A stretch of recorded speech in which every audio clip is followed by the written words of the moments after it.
Good morning students.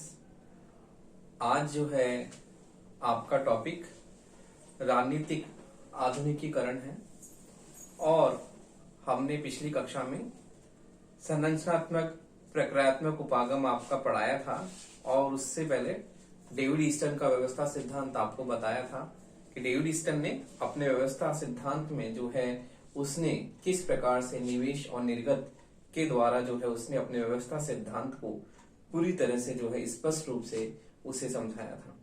फिर almond का संरचनात्मक प्रक्रियात्मक उपागम आपको बताया था कि आमंड ने किस प्रकार से संरचनात्मक प्रक्रियात्मक उपागम के द्वारा जो राजनीतिक व्यवस्था सिद्धांत को एक नए रूप में प्रतिपादित किया। अब आपके सिलेबस में जो है अगला टॉपिक है राजनीतिक आधुनिकीकरण। तो देखिए आपका अगला टॉपिक है राजनीतिक आधुनिकीकरण।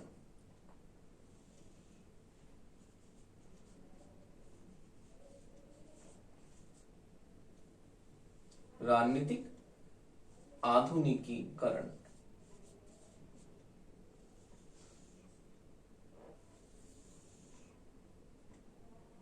तो देखिए राजनीतिक आधुनिकीकरण की अवधारणा जो है किस प्रकार से जो है राजनीतिक व्यवस्था में निरंतर प्रक्रिया की जो है परिवर्तन की प्रक्रिया राजनीतिक व्यवस्था में निरंतर अनवरत चलती रहती है और ये प्रक्रिया राजनीतिक व्यवस्था में किस प्रकार से परिवर्तन के रूप में नए आयाम नए सिद्धांतों को प्राप्त करने के लिए ये जो है प्रक्रिया निरंतर चलती रहती है और इसमें राजनीतिक व्यवस्था अपने किसी निश्चित उद्देश्य व लक्ष्यों को प्राप्त करने की जो है उस कामना के लिए ही ये जो है राजनीतिक आधुनिकीकरण की प्रक्रिया निरंतर चलती है। तो इस प्रकार हम देखते हैं कि राजनीतिक आधुनिकीकरण पॉलिटिकल मॉडर्नाइजेशन का मतलब है कि राजनीतिक व्यवस्था में जो परंपरागत रूप से जो भी सिद्धांत हैं नियम हैं उन सिद्धांत नियमों के आधार पर राजनीतिक व्यवस्था किस प्रकार से जो है अपने स्वरूप में प्रचलित रूप में जो है पूर्व में प्रचलित जो है मानक मापदंडों के आधार पर चलती रहती है, लेकिन फिर इसमें जब समय परिस्थिति के अनुरूप इसमें बदलाव की जो है एक विशेष हमें मांग दिखाई देती है कि अब इसमें जो है बदलाव होना चाहिए क्योंकि परिवर्तन प्रकृति का नियम है। और इसी प्रकार से राजनीतिक व्यवस्था में भी हम देखते हैं कि परिवर्तन जो है बहुत ही महत्वपूर्ण हो जाता है क्योंकि राजनीतिक व्यवस्था को समय और जो है परिस्थिति के अनुरूप अपने आप को ढालने के लिए राजनीतिक व्यवस्था में निरंतर परिवर्तन के लिए प्रयत्नशील रहना पड़ता है। तो इस प्रकार राजनीतिक व्यवस्था में निरंतर जो है परिवर्तन होते रहते हैं और ये परिवर्तन एक विशेष उद्देश्य के लिए एक विशेष लक्ष्य के लिए जो है ये परिवर्तन होते हैं। तो इस प्रकार हम देखते हैं कि राजनीतिक व्यवस्था में जो भी परिवर्तन होते हैं वो किस प्रकार से आधुनिक आयामों को प्राप्त करने के लिए होते हैं। तो इसमें हम देखते हैं कि राजनीतिक व्यवस्था जो अपने परंपरागत स्वरूप में चल रही होती है उसमें कुछ जैसे मान लो चेंजेस होते हैं, कई बार आधारभूत परिवर्तन भी होते हैं और नए सिद्धांतों का जो है इसमें निर्माण होता है और राजनीतिक व्यवस्था नए स्वरूप में अपने निश्चित उद्देश्य और अपने निश्चित लक्ष्यों के लिए जो है वो अपने नए स्वरूप में आती है।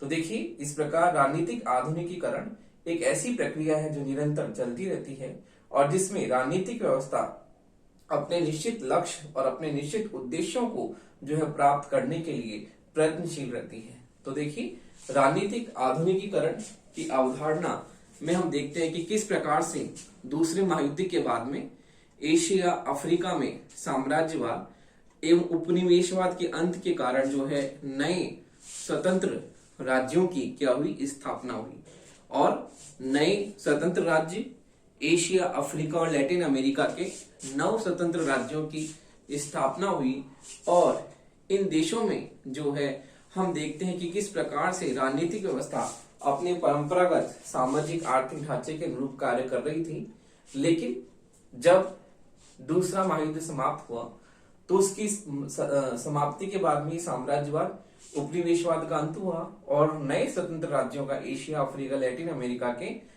नए स्वतंत्र राज्यों का जन्म हुआ। और किस प्रकार से जो है ये नए नए स्वतंत्र राज्यों में हम देखते हैं राजनीतिक व्यवस्था जो का परंपरागत स्वरूप हमें देखने को मिलता है। तो इसमें आधुनिकीकरण की जो है पूरी तरह से जो है इसमें परिवर्तन की लहर दौड़ी कि वो जिस प्रकार से एक विकसित और जो है अपने आप में पूर्ण रूप से जो है आधुनिकता से युक्त विकसित जो है राजनीतिक व्यवस्था की अवधारणा एक प्रकार से अवतरित हुई। और इसमें जो है जो भी विकासशील और अविकसित देश इसी दौड़ में लग गए कि वो विकसित समाज की जो है आधुनिकीकरण से युक्त उस राजनीतिक व्यवस्था के आयामों को जो है किस प्रकार से शीघ्र जो है उस लक्ष्य तक पहुंच सके।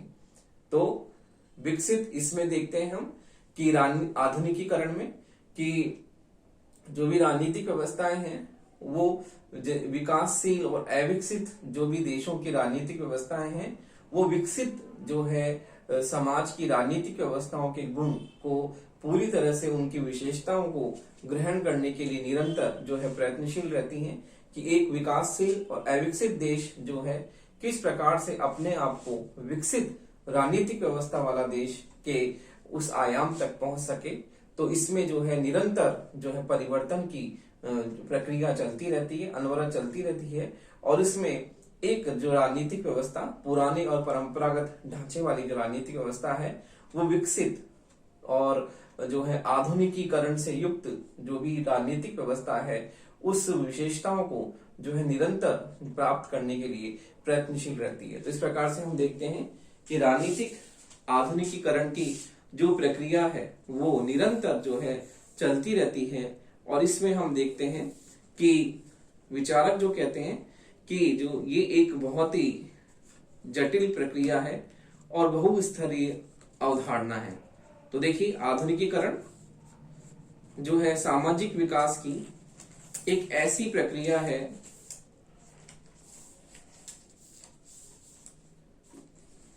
तो देखिए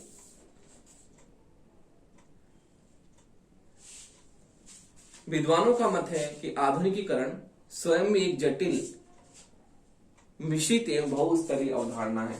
तो विचारकों का मत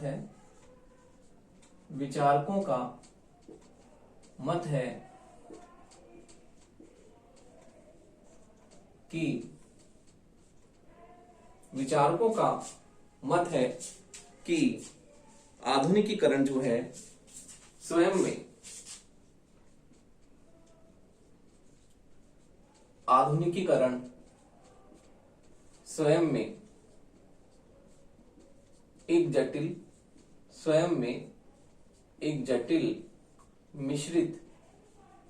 एक जटिल मिश्रित एवं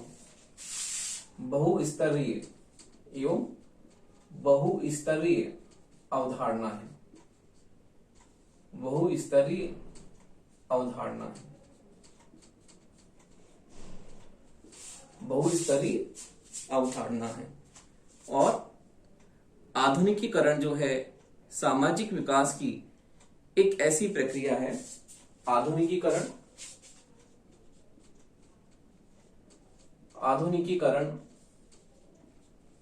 सामाजिक विकास की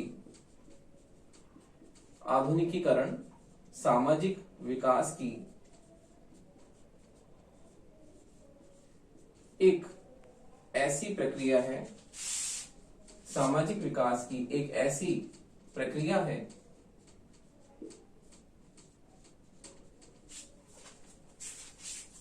सामाजिक विकास की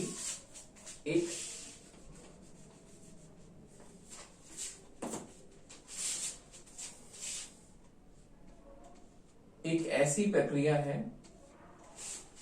ऐसी प्रक्रिया है जिसके द्वारा अविकसित तथा विकासशील देश जिसके द्वारा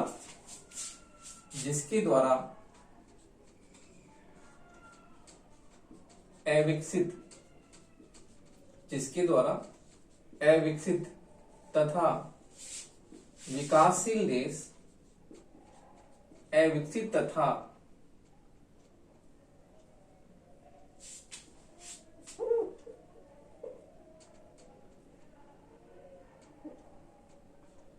विकासशील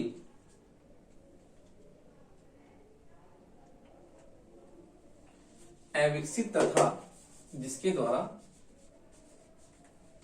अविकसित तथा विकासशील देश अपने से विकासशील देश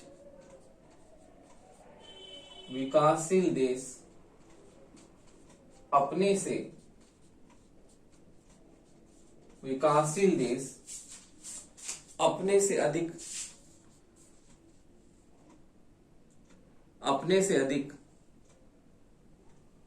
विकसित देशों के अपने से अधिक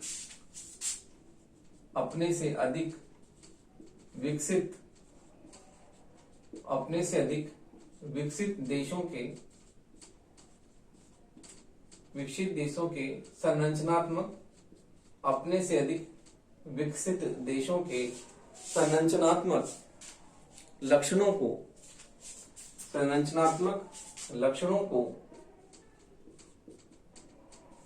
संरचनात्मक लक्षणों को प्राप्त करने की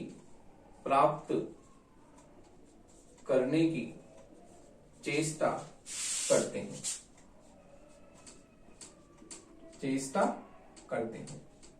तो देखिए, इस प्रकार से आधुनिकीकरण का हम जो है बहुत ही व्यापक इसका क्षेत्र मानते हैं। आधुनिकीकरण बहुत ही व्यापक अवधारणा है, एक जटिल और बहुस्तरीय अवधारणा है, जिसमें देखिए हम आधुनिकीकरण में हम देखते हैं कि किस प्रकार से आधुनिकीकरण, चाहे से हम राजनीतिक व्यवस्था में देखें, हम समाज की सामाजिक अवस्था में देखें, आर्थिक अवस्था में देखें, तो ये समाज की विभिन्न अवस्थाएं हैं। उन विभिन्न अवस्थाओं में हम आधुनिकीकरण की बात करते हैं। तो इस प्रकार से आधुनिकीकरण एक बहुत ही व्यापक अवधारणा है। तो देखिए, हम देखते हैं कि आधुनिकीकरण बहुत ही व्यापक अवधारणा है, जिसमें हम किस प्रकार से देखते हैं कि जैसे हम आधुनिकीकरण की पहले बात करें कि आधुनिकीकरण क्या है। तो देखिए, आधुनिकीकरण में हम देखते हैं मॉडर्नाइजेशन क्या है। तो एक समाज की जो एक बहुत ही अलग तरह की, जैसे मान लो अलग अलग अवस्थाएं, समाज की अनेक उपव्यवस्थाएं हैं, जैसे कि आर्थिक व्यवस्था, धार्मिक अवस्था या राजनीतिक व्यवस्था। तो इस प्रकार से समाज की अनेक विभिन्न तरह की विविध अवस्थाएं हैं। इस प्रकार से विभिन्न व्यवस्थाएं हैं, राजनीतिक व्यवस्था, सामाजिक व्यवस्था, आर्थिक व्यवस्था, धार्मिक व्यवस्था, सांस्कृतिक व्यवस्था। तो इस समाज की सब ये उप व्यवस्थाएं हैं।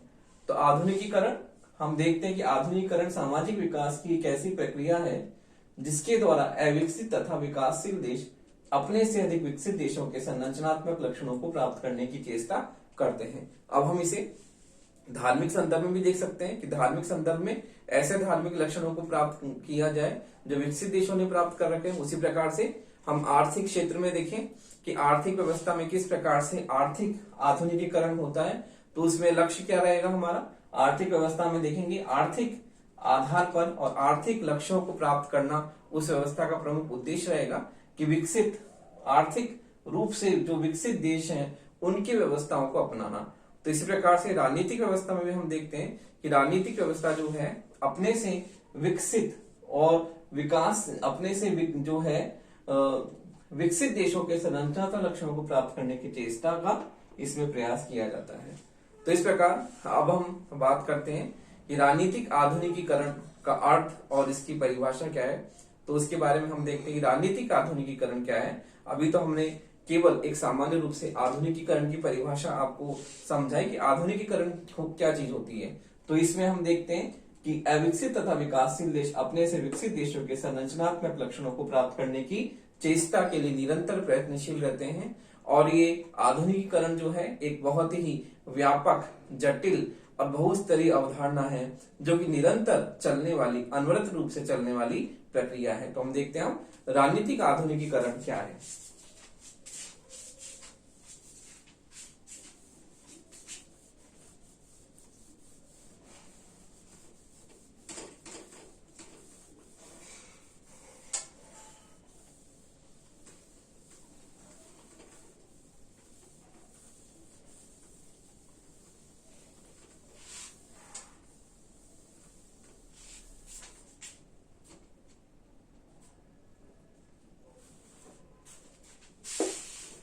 तो देखिए अब हम देखते हैं राजनीतिक आधुनिकीकरण, अर्थ एवं परिभाषा।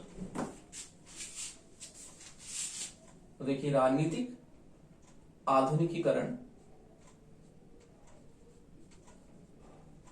राजनीतिक आधुनिकीकरण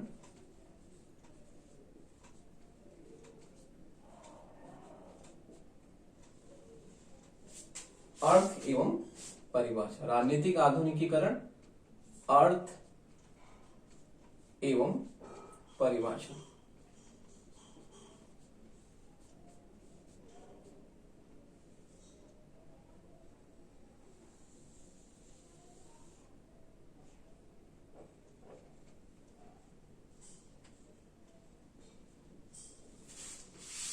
अर्थ एवं परिभाषा। तो हम देखते हैं कि राजनीतिक आधुनिकीकरण जो है बहुत ही व्यापक अवधारणा है। तो देखिए राजनीतिक आधुनिकीकरण, राजनीतिक आधुनिकीकरण, राजनीतिक आधुनिकीकरण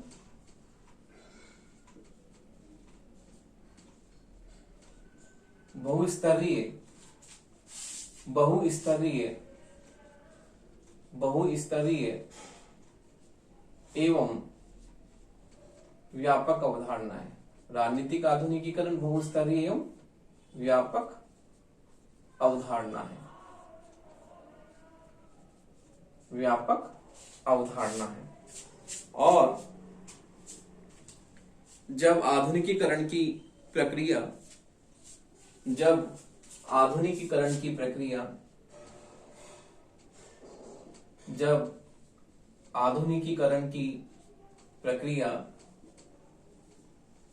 करण की प्रक्रिया राजनीतिक क्षेत्र में, जब आधुनिकीकरण की प्रक्रिया राजनीतिक क्षेत्र में, राजनीतिक क्षेत्र में प्रकट होती है, जब आधुनिकीकरण की प्रक्रिया राजनीतिक क्षेत्र में प्रकट होती है, तो इसे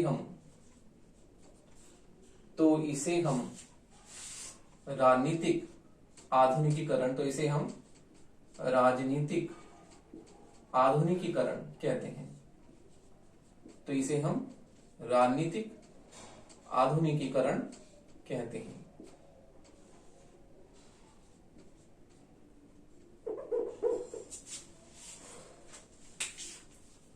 तो इसे हम राजनीतिक आधुनिकीकरण कहते हैं। तो देखिए राजनीतिक आधुनिकीकरण बहुस्तरीय एवं व्यापक अवधारणा है। और जब आधुनिकीकरण की प्रक्रिया राजनीतिक क्षेत्र में जब ये प्रकट होती है, तब इसे हम क्या कहते हैं? राजनीतिक आधुनिकीकरण कहते हैं। तो देखिए राजनीतिक व्यवस्था का जो है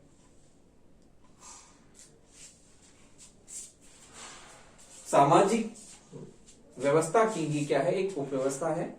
हमने व्यवस्था सिद्धांत पढ़ा था और उसमें आपको बताया था कि सामाजिक व्यवस्था की अन्य कई उपव्यवस्थाएं हैं, जिसमें से राजनीतिक व्यवस्था भी एक उपव्यवस्था है। जिस प्रकार से समाज में जो है आर्थिक व्यवस्था, धार्मिक व्यवस्था, राजनीतिक व्यवस्था, इसी प्रकार से कई व्यवस्थाएं हैं। तो इस प्रकार से समाज की उपव्यवस्था है राजनीतिक व्यवस्था। और जब आधुनिकीकरण की प्रक्रिया राजनीतिक क्षेत्र में प्रकट होती है, तब हम इसे क्या कहते हैं? राजनीतिक आधुनिकीकरण कहते हैं। तो इस प्रकार देखिए राजनीतिक आधुनिकीकरण बहुत ही व्यापक अवधारणा है। व्यापक इसलिए कि इसमें हम कई सारे लक्षणों और विशेषताओं को ग्रहण करने की क्षमता की बात करते हैं कि किस प्रकार से एक विकासशील देश जो होता है वो विकसित और किस प्रकार से जो है वो आधुनिकीकरण से युक्त देश की व्यवस्थाओं को, उसकी विशेषताओं को ग्रहण करने के लिए निरंतर प्रयत्नशील रहता है कि वो भी अपने आप को विकसित देश की श्रेणी में लाना चाहता है।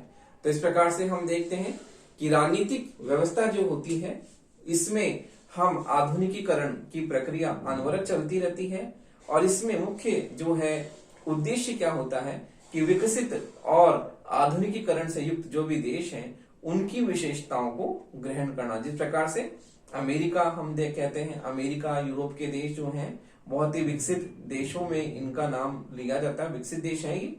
तो इनकी जो है इनकी राजनीतिक व्यवस्थाओं को जो है प्राप्त करने के निरंतर विकासशील देश प्रयत्नशील रहते हैं कि हम भी जो है इस तरह की व्यवस्थाएं हमारे यहाँ भी जो है सुचारू रूप से जो है लागू हो और हमारे यहाँ भी प्रशासनिक व्यवस्था का जो ढांचा है वो विकसित देशों की तरह ही बिल्कुल जो है एक नए रूप में निरंतर जो है एक सुधारात्मक रूप में वो प्रयास के रूप में अनवरत जो है प्रयत्न करते रहते हैं कि उनके यहाँ भी जो है राजनीतिक व्यवस्था का स्वरूप बदला हुआ हो, उसमें नई पद्धतियां और किस प्रकार से नए आयामों को और एक विकसित देश के नए आयामों को जो है प्राप्त करने के लिए निरंतर जो है प्रयत्नशील रहते हैं। तो इस प्रकार हम देखते हैं कि जो है अब हम देखते हैं कि इसका जो राजनीतिक आधुनिकीकरण का क्या अर्थ है। तो देखिए इसका अर्थ है कि जब कोई विकसित अथवा विकासशील राजनीतिक व्यवस्था, तो देखिए हम इसका अर्थ देखते हैं कि जब कोई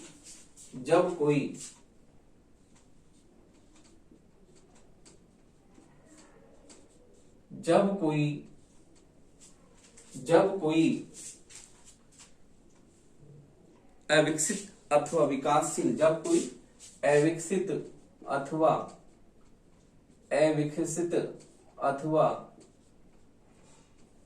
जब कोई अविकसित अथवा विकासशील, जब कोई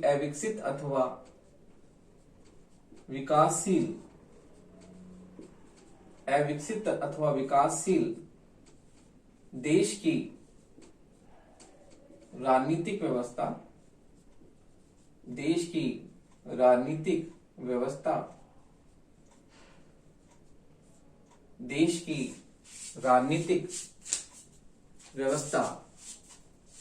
स्वयं को अपने से अधिक विकसित, स्वयं को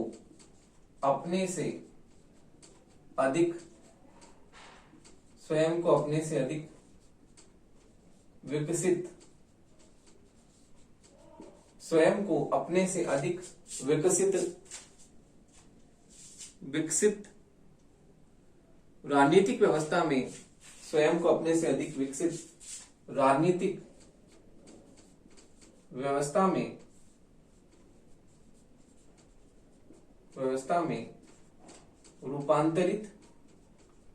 रूपांतरित का मतलब होता है बदलना। स्वयं को अपने से अधिक विकसित राजनीतिक व्यवस्था में रूपांतरित करने का प्रयत्न करती है, रूपांतरित करने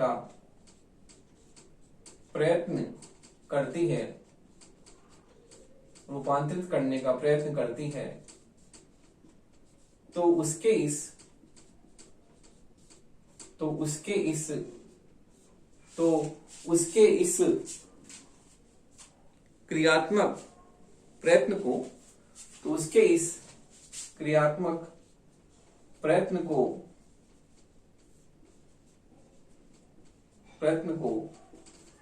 इस क्रियात्मक प्रयत्न को राजनीतिक आधुनिकीकरण की प्रक्रिया, तो उसके इस क्रियात्मक प्रयत्न को राजनीतिक आधुनिकीकरण की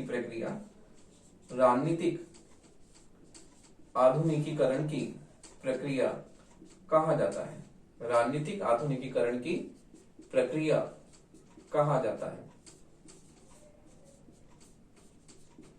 तो इसके इस क्रियात्मक प्रयत्न को राजनीतिक आधुनिकीकरण की प्रक्रिया कहा जाता है। तो इसलिए हम देखते हैं जब कोई अविकसित अथवा विकासशील देश की राजनीतिक व्यवस्था स्वयं को अपने से अधिक विकसित राजनीतिक व्यवस्था में रूपांतरित बदलने के लिए प्रयत्न करती है, तो उसके इस प्रयत्न को हम क्या कहते हैं, राजनीतिक आधुनिकीकरण की प्रक्रिया कहते हैं, जो कि निरंतर जो है अनवरत चलती रहती है। क्योंकि हम देखते हैं विकसित देश अपने यहाँ पर नई नई व्यवस्थाओं को अपने यहाँ पर अपनाते हैं और विकासशील देशों में जो है पुरानी परंपराएं ही चल रही होती हैं, तो वो हमेशा निरंतर प्रयत्नशील रहते हैं तो हम देखते हैं जब कोई राजनीतिक व्यवस्था का परंपरागत ढांचा चल रहा होता है और वो परंपरागत जो ढांचा जो है उसको त्याग कर राजनीतिक व्यवस्था आधुनिक व्यवस्था से संपन्न नई तकनीकों पर आधारित अपनी राजनीतिक व्यवस्था को बनाती है, उसके लिए निरंतर प्रयत्नशील रहती है किस प्रकार से उसकी राजनीतिक व्यवस्था पुराने ढांचे को छोड़कर एक नए ढांचे को,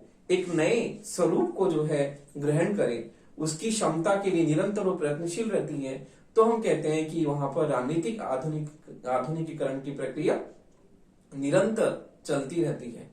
तो इस प्रकार हम देखते हैं कि राजनीतिक आधुनिकीकरण की प्रक्रिया अनवरत चलने वाली प्रक्रिया है, निरंतर चलने वाली प्रक्रिया है, जिसमें जो है एक देश किस प्रकार से विकसित देश की जो है राजनीतिक व्यवस्था में अपने से अधिक विकसित राजनीतिक व्यवस्था में अपने देश से अधिक विकसित राजनीतिक व्यवस्था वाले देश की उस प्रयत्न में बदलने के लिए किस प्रकार से प्रयत्नशील रहता है। तो इस प्रकार हम देखते हैं कि अविकसित तथा विकासशील देश अपने से अधिक विकसित राजनीतिक व्यवस्था वाले देश में अपनी व्यवस्था को बदलने के लिए निरंतर प्रयत्नशील रहते हैं, और उसके इस प्रयत्न को हम क्या कहते हैं, राजनीतिक आधुनिकीकरण की प्रक्रिया कहते हैं, जो कि निरंतर अनवरत चलने वाली प्रक्रिया है। तो इस प्रकार से हमने देखा कि राजनीतिक आधुनिकीकरण की प्रक्रिया क्या है, और हमने इसकी जो है किस प्रकार से परिभाषा आपको बताई कि राजनीतिक आधुनिकीकरण क्या है। तो देखिए, एक बहुत ही महत्वपूर्ण विचारक है एसपी हटिंगटन। तो देखिए, एसपी हटिंगटन ने राजनीतिक आधुनिकीकरण की परिभाषा दी है। तो एसपी हटिंगटन के अनुसार राजनीतिक आधुनिकीकरण, एसपी हटिंगटन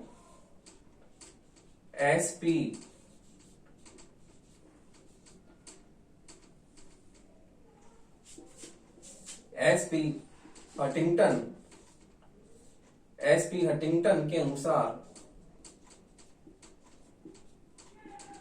राजनीतिक आधुनिकीकरण, एसपी हटिंगटन के अनुसार राजनीतिक आधुनिकीकरण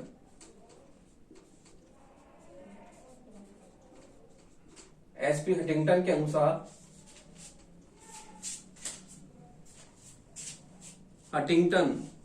अनुसार राजनीतिक आधुनिकीकरण एक बहुमुखी प्रक्रिया है, एक बहुमुखी प्रक्रिया है, एक बहुमुखी प्रक्रिया है, जिसका संबंध बहुमुखी प्रक्रिया है, जिसका संबंध बहुमुखी प्रक्रिया है, जिसका संबंध जो है मानवीय चिंतन तथा गतिविधियों के, जिसका संबंध मानवीय चिंतन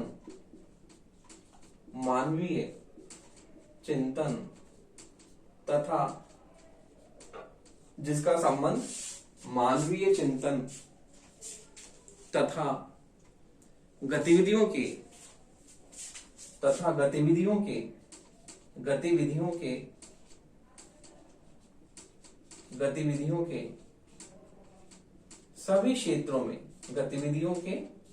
सभी क्षेत्रों में परिवर्तन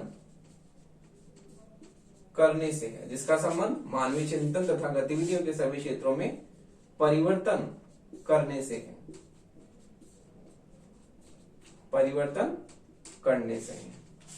तो देखिए, एसपी हटिंगटन बहुत ही महत्वपूर्ण विचारक हैं जिन्होंने राजनीतिक विकास के बारे में अपने विचार प्रतिपादित किए, और विकास के साथ साथ पतन के भी इन्होंने कारण जो है बताए हैं कि राजनीतिक विकास के साथ साथ राजनीतिक पतन के क्या कारण हैं।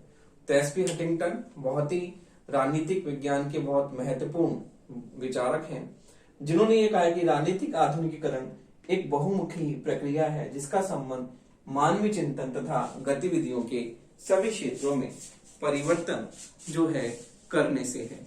तो देखिए, इस प्रकार हम देखते हैं कि हटिंगटन की परिभाषा बहुत ही महत्वपूर्ण है, और हटिंगटन की परिभाषा के अनुसार हम किस प्रकार से देखते हैं कि राजनीतिक आधुनिकीकरण एक बहुत ही बहुस्तरीय प्रक्रिया है जिसमें सभी स्तरों में परिवर्तन की बात की गई है।